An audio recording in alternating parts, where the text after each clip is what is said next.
tô auxiliar estudando aqui, fazendo nada. Pikachu aí.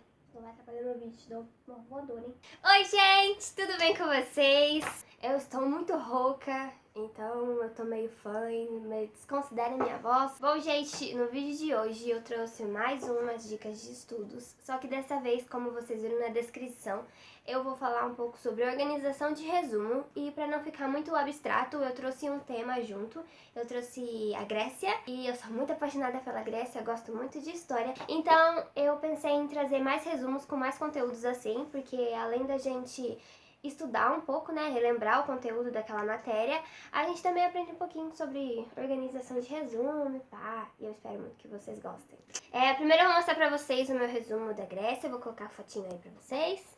Bom, como vocês viram, eu dividi o resumo em 5 colunas, porque a história da Grécia, geralmente os historiadores, né, dividem em 5 períodos. Nós temos o período pré-homérico, período homérico, período arcaico, o clássico e o último que é o período helenístico. Então, como vocês viram no resumo que eu coloquei aí pra vocês, eu coloquei alguns pontos só, alguns tópicos, os mais importantes daquele período, para eu olhar o resumo e já lembrar da história e já associar o conteúdo. Como vocês viram no período pré-homérico, a primeira coisa que eu coloquei lá foi a chegada dos indo-europeus, tá? Você tá falando do negócio que fala da Europa? Tio. Na Europa que acontece. Bom, gente, então a primeira coisa que eu coloquei ali no resumo, que é o período pré-homérico, são a chegada dos indo-europeus. O que são os indo-europeus? Eram povos que viviam lá no norte da Europa, que depois migraram para a região da Península Balcânica. Quem eram esses povos? Primeiro chegaram 3 deles, e os nomes são Aqueus, Jônios e Eólios. Eu sempre esqueço o nome deles. Então eu fiz tipo uma frase para poder associar e lembrar os nomes, assim. Ela não é nada engraçada, mas eu vejo graça, tá? Então, por favor. É assim, ó. Aqueles Jônios Eólios. Eu acho graça. Só. Aqueles Jônios olha. Entendeu? Tipo isso. Aqueles Jônios olha. Entendeu? Aqueus Jônios e Eólios. Não entendeu? Não, eu entendi, mas não teve graça mesmo. Cala a boca aí. Então, gente, a chegada dos indo-europeus foram primeiro esses 3 povos que colonizaram a Península Balcânica, que é a Grécia lá. Então foram os Aqueus, os Eólios e os Jônios.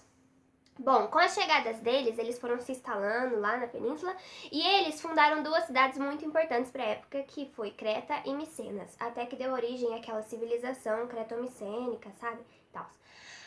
Depois disso, o que aconteceu? Eles se instalaram lá na península, mas aí chegou outro povo, e esse povo chamava Dório.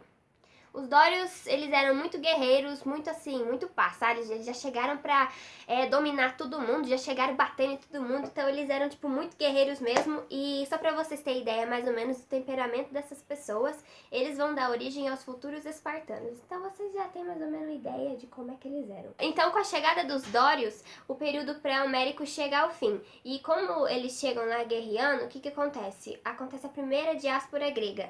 Porque com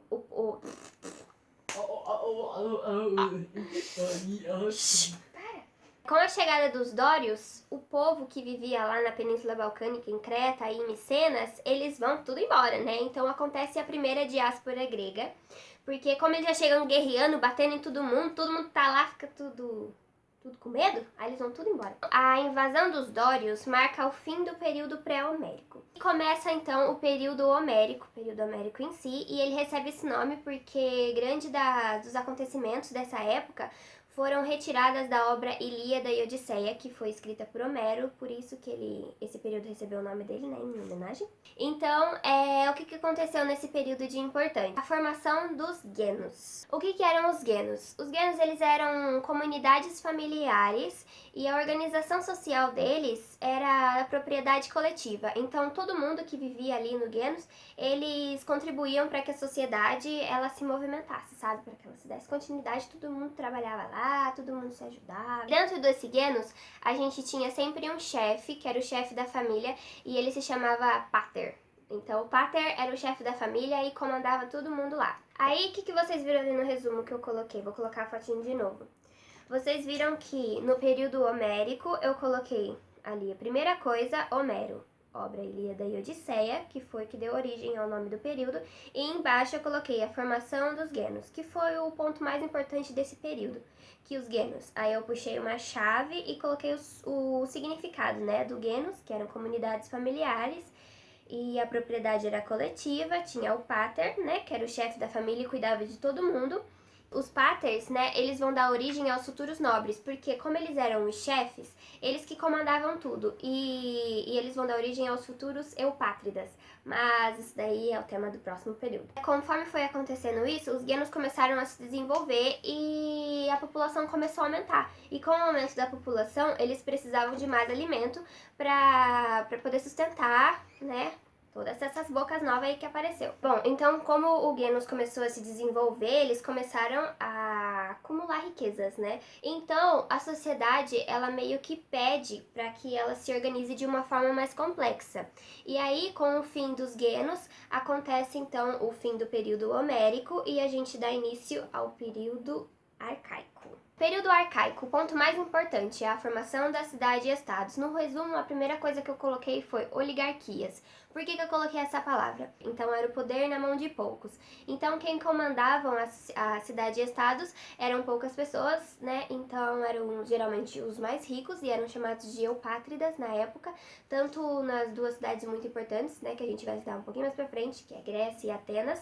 Eram os eupátridas que comandavam a sociedade. Bom, então o ponto mais importante é a formação das cidades-estados. Na Grécia Antiga eles chamavam de polis, né? E por que tinha esse nome? A Grécia da Antiguidade, ela era fragmentada, então nós tínhamos várias cidades-estados que tinham o seu próprio governo, os seus próprios costumes e a sua própria organização política. Gente, eu não tô enxergando direito, então eu vou pôr meu óculos, tá? Porque eu tô vendo tudo embaçado, peraí. Tá sem óculos? Tô. Ai, que bênção! Agora eu vejo se seu dente tá sujo, gata. Tá sujo? Não, né? Não. Valeu. Então, como eu disse pra vocês, a cidade de estados, então, por que era chamada de estado? Porque elas tinham sua própria organização política, então eram tipo cidades-país, sabe? Eram vários paizinhos que tinham lá na Grécia antigamente. E o que os gregos em si tinham em comum, sendo que as cidades elas eram diferentes. Os gregos, eles tinham a mesma língua e a mesma religião. Então, os gregos em si, eles compartilhavam a mesma língua e a mesma religião, que era o grego, e a religião era a religião politeísta, que eles acreditavam em vários deuses, né?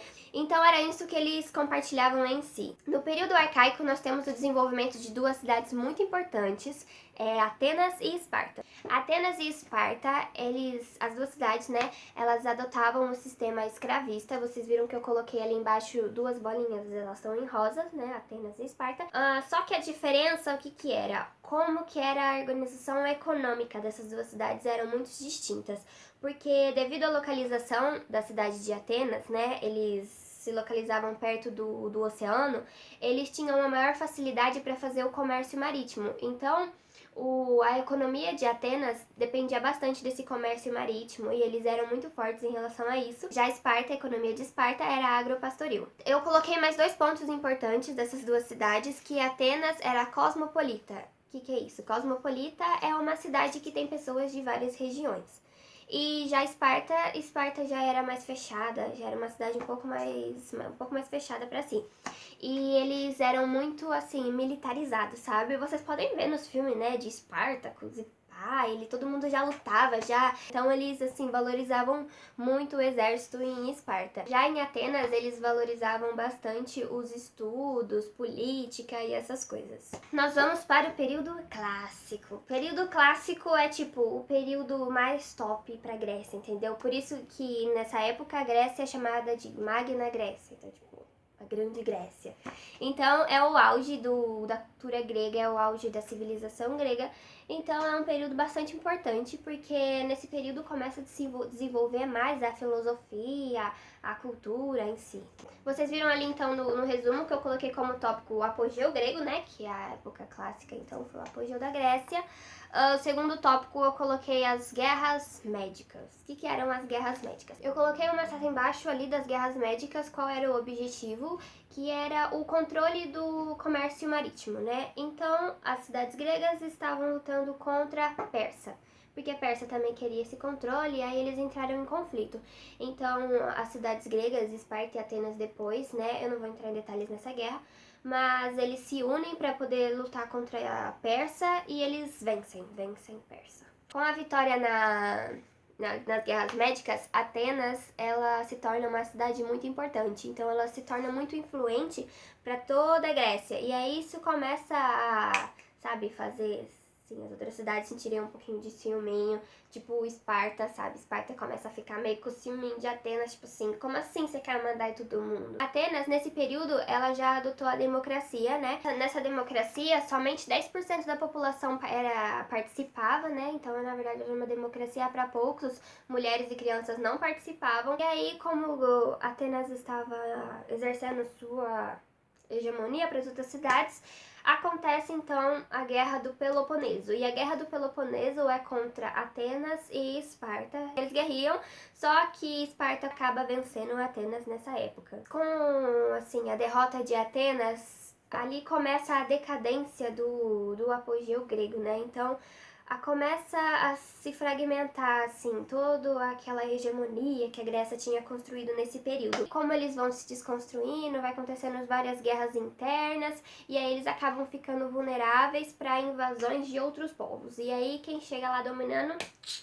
Invasão macedônica. Vocês viram que é o último tópico ali do resumo. E a invasão macedônica marca o fim do período clássico e começo do período helenístico. Bom, o período helenístico, então, começa com a dominação macedônica por Alexandre o Grande, ou Alexandre o Magno, né? E nessa época ele começa a dominar várias regiões, não somente a Grécia. Pra quem não sabe, Alexandre, eu não sabia disso também, é uma curiosidade, ele foi educado por Aristóteles. Então ele cresceu assim sempre, sabe, olhando a cultura grega como muito rica, então ele sempre gostou muito da cultura grega. Então Alexandre acabou disseminando a cultura grega para as outras regiões ali que ele foi dominando também. Como ele foi dominando vários povos, ele acabou assim incorporando a cultura deles, entendeu? Então ele incorporou um pouquinho da cultura grega, incorporou um pouquinho da cultura pérsia, um pouco da cultura egípcia, então ele foi incorporando um pouquinho dessas culturas. A cultura helenística, ela nada mais é do que a fusão da cultura grega com a cultura oriental, né? Dos outros povos onde Alexandre conquistou. Com a morte de Alexandre o Grande, o Império Macedônico acaba se fragmentando, e aí é uma oportunidade, né, para os romanos, que estão ali começando a dominar todo mundo lá, eles vão lá e dominam os macedônicos e as regiões onde, né, os macedônicos acabaram dominando também. Então, os gregos são dominados pelos macedônicos e os macedônicos são dominados pelos romanos. E o domínio romano acaba marcando o fim do período helenístico. Gente, na verdade, então, esse vídeo foi um pouco de explicação, não um pouco, não bastante, né, de explicação sobre a história da Grécia Antiga. Eu gostei muito de gravar esse vídeo porque eu gosto muito da cultura grega, gosto muito da Grécia, os mitos gregos, eu acho muito legal. Talvez eu traga um vídeo falando das curiosidades dos mitos gregos. E eu espero muito que vocês tenham gostado desse vídeo. Eu fiz então uma explicação mais ou menos de como eu organizei esse resumo, né? E então eu espero muito que vocês tenham gostado, espero muito que tenha ajudado vocês. Se ajudou, não esquece de deixar o seu gostei. O Xande me disse esses dias que é like, mas eu quero falar gostei. Dá licença. Então não esquece de deixar o seu gostei, de se inscrever nesse canal aqui, de compartilhar com os amigos. Obrigada por ter assistido o vídeo até aqui. Um grande beijo, fiquem com Deus e até o próximo vídeo.